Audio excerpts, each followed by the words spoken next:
crack of dawn, Charles Lawler is on the run, training for one of the most grueling challenges he's ever faced. All right, we're good. So now all I gotta do is put on the tie. An hour later, he's back with his family, but skips breakfast to begin the day's journey. We've gone from one issue, one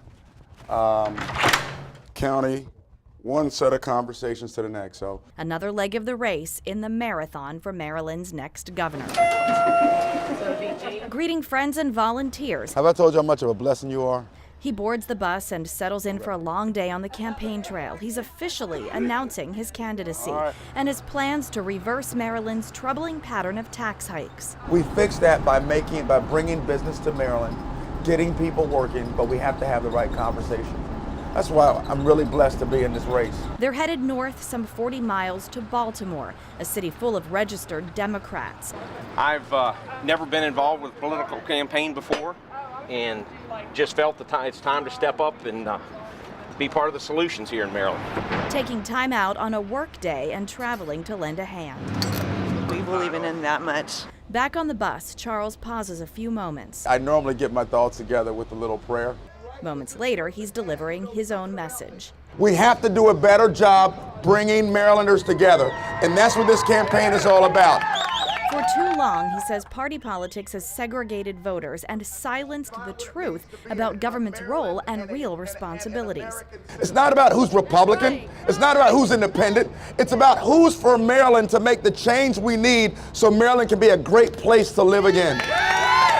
For the campaign crew, it's another fast-paced effort breaking down the backdrop so they can jump back on the bus.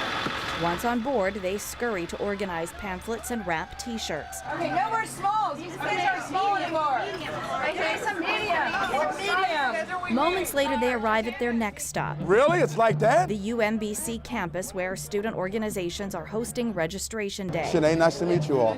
Running to be your governor. I appreciate your consideration. You mean a lot to me. Come and ask him questions. He's running for governor of You all Maryland. want to be absolutely at the top of my list of priorities, unlike the way it is now. At the National Guard tent, he drops and does 60.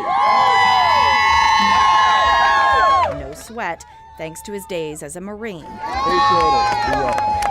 He's not your typical politician. While some politicians discount the college vote, I'll tell him to vote for you. Thank you, brother. Lawler says he's not taking anyone for granted. To ignore the younger vote because of age, in my opinion, is absolutely fruitless, borderline stupid. You have to reach out to all voters. His message is simple. Stop blaming parties. Start standing up for education, businesses, and better economic policies. To stand up for lower taxes, to stand up for common sense government, to stand up for prosperity for all Marylanders, because we are so far taxed out of our minds. A rain tax, for crying out loud. Every person in Maryland's got to be scratching their head. And how do you control rain, and how can they tax rain? A message he needs to spread across the state. We're headed to Western Maryland right now. He's headed for a small business in Howard County, whose owner is struggling from the burden of new and higher taxes. He has to lay people off. He can't keep them employed. Not because he doesn't want to, but because he doesn't have the business.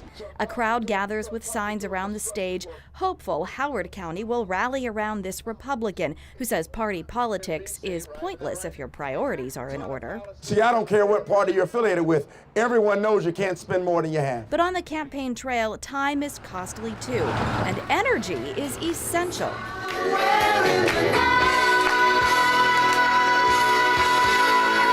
It's not easy being Republican in Maryland, but this campaign believes they're on the right journey.